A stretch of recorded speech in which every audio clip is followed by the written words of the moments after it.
I came prepared today for my review. I have my service records, but most importantly, what was in it is the original window sticker for this car. That's so cool. So as you see, it's pretty funny. But you have basically what we're looking at here today. The car is fully loaded. It was purchased about 4 years ago from my wife's grandfather. The car was sitting during COVID in upstate New York for about 18 months. They are snowbirds. So when I got it, it's an 09 V6 EXL. It had 60,000 miles. Like I said, they're the original owners. And I talked to my father-in-law. I said, can I just buy this car? You know, like at the time I had an 8th gen Civic. It was a good car, but I kind of wanted to upgrade, be more comfortable. So quick walk around. I mean, it's got 17s. I don't even know. I guess it came with an 18-inch wheel option. Maybe they opted out on that. But as far as I know, it has everything else. It has premium audio with navigation, 6 discs in the trunk, 8-inch sub, sunroof.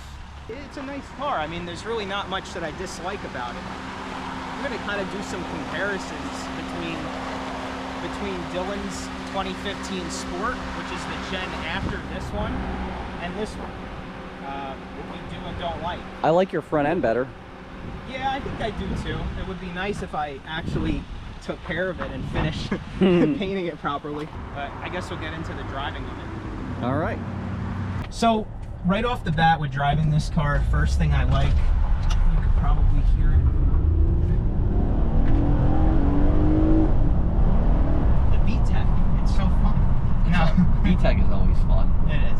It's fun. It's sporty enough for, you know, a grandpa special Accord in terms of getting out of its own way. The only thing that I wish it had, and I don't even know if this was an option with this sedans, was a manual transmission to control the shifting. Because as you know, the shifting on this car, when you want to get on it, it needs to drop like 150 fucking gears, like Fast and the Furious, until it gets out of its own way.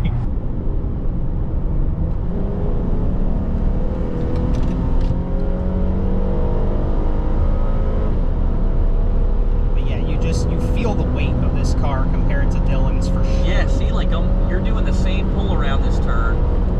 I got to 90 a lot faster though. Yeah. A lot faster. And it felt way, yeah. It just feels so bland in these cars. But besides that, the V6 in this car is a lot of fun. Yeah, no, you're right. And it's a shame that they didn't, again, it goes back to parameters of things, like the way it's designed. It was designed to be more luxurious. So, you know, they didn't have in mind people like us with heavy feet that like to get on it once in a while. Yeah. So as I'm driving it, you know, we're trying to be concise, most concise as we can in these reviews. I've owned this car for like almost 4 years now. Some things about this generation that are a little strange that people might not know. So this model, there's 2 different V6s. They're the same motor, but one is PZEV, partial zero emissions vehicle. So this one is PZEV. You get that window sticker, it says PZEV. I'm sure you see plenty of cars with that. This car had that option. What that option does, it gives you a warranty that's 15 years or 150,000 miles. So this car being 92,000 miles, it's not in it either way because the car is now over 15 years old. But it basically covers every emissions part on the entire car for free. Yeah. If you were to get that option. That option was a little bit more money, I believe, but that's kind of, it was like a big incentive for like clean emissions in the late 2000s, or they started pumping that stuff out into the atmosphere. Yeah. No pun intended. Yeah, so, well, it was just like what happened in the early 70s, late 70s, going into the 80s, where they were struggling to add all this shit to cars to make emissions better. And like Nick said, that was a big incentive with this car, was like, hey, take the PZEV option. Take the PZEV option. Give you this warranty that you're probably never going to use because it's a fucking Honda. You know, it's like saying the same thing with a Prius. Like, you're not going to use it. Yeah, it's not going to break down usually. The other thing is that on these motors, they have a couple of common oil leak fail points. One of which, God forbid it happens to me or anybody who has this car, is the rear main seal. They go bad. There are a couple common places for oil leaks on this car. The other weird thing is the rear brakes on this car. I had issues with the rear brakes like when I first got it. And it did the same thing on my Civic too. I think Honda's just notoriously bad at their rear brakes where they wear uneven. Yeah. Remember that? And then it caused that. my caliper to lock. Yes. It was like metal on metal and then all beef on the other side of the pad. This car does that too, and I remember a Car and Driver did, when they reviewed this car when it first came out, they did a cross-country trip, and they said by the time, it was like 9,000 miles, by the time it came back, it needed rear brakes. Yeah, that is weird to me. It's something to do with the slides. Yeah, probably. The slides seize up on these, and once again, we did brakes, how long ago? Not long ago at all. Not long ago at all. And they're squeaking, again. Yeah. And you do brakes properly. You did them, right? Yeah, I do them I get very thorough. I got a little drill attachment wire wheel. I go into the slide holes, clean them out. I grease the shit out of them. Like, I don't... Yeah, it's just what it is. I don't know. Yeah, exactly. It just is what it is. You know, usually that problem will be you bring your car to a dealership, and these guys at dealerships are on you know, strict times where they're not paid by the hour, they're paid by the job. And I've watched it. I worked at dealerships. I've watched guys skip greasing things, and it doesn't make sense to me. Whatever. That's why I don't work at a dealership anymore. I work at a place that pays me by the hour, so I can do the job the way it's supposed to be done and not rush it. But yes, I did do these brakes very thoroughly, and then they're squeaking. Yeah, they start squeaking a month later. Yeah, and it's actually not that annoying to work on. You know, we were talking about with my car. The smaller 4-cylinder, there is a lot of room. It's definitely way easier to work on, but this car still isn't that bad.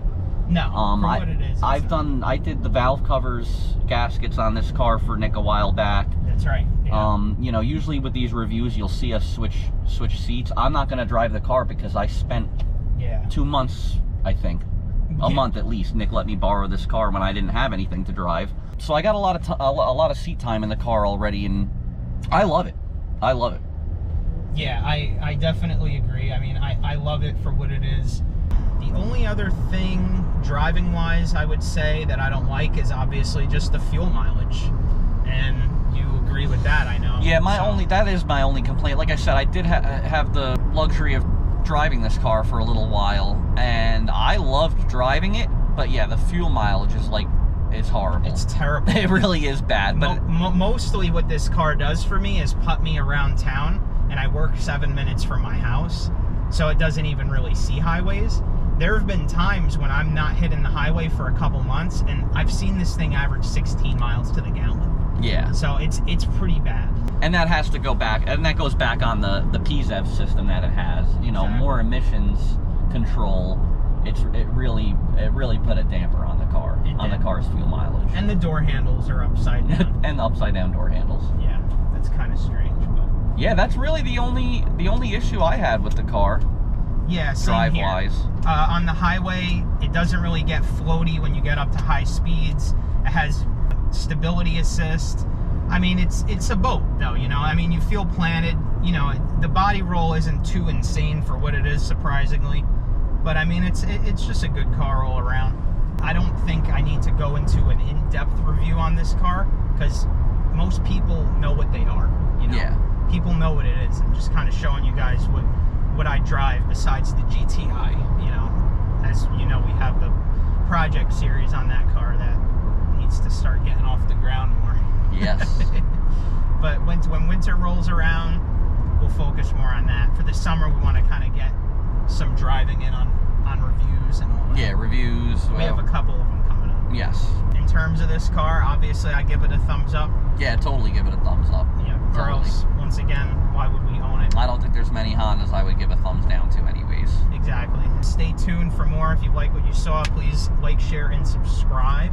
And we're going to be reviewing a 2016 Audi S5 soon. Supercharged, 6-speed manual with a couple of tasteful mods, including a APR tune. It makes a lot of fun supercharger noises too. And that driver lets me and Nick get on it. Yeah, exactly. Which is always exciting. Very fun. And we're going to do a 2020 SI as well. And we're going to have another random car that I guarantee you nobody has reviewed, or very few people in the US have reviewed, is a Kia K900, which there's only, I think, very few. I think 1,000 of them in the United States. So we're gonna have that on the channel too. So like, Yeah. share, subscribe. Stay posted.